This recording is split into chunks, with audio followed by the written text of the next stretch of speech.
నేటి ఆలోచన కీర్తనల గ్రంథం 121 అధ్యాయం 1-2 వచనాల నుండి తీసుకొనబడింది.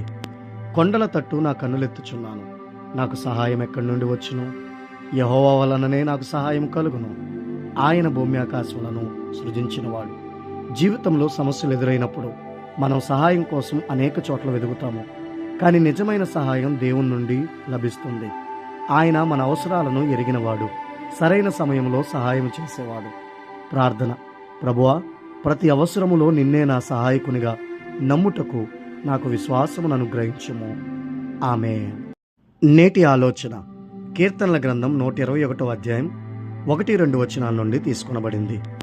కొండల తట్టు నా కన్నులెత్తుచున్నాను, నాకు సహాయం ఎక్కడి నుండి వచ్చును? యెహోవా వలననే నాకు సహాయం కలుగును. ఆయన భూమి ఆకాశములను సృజించినవాడు.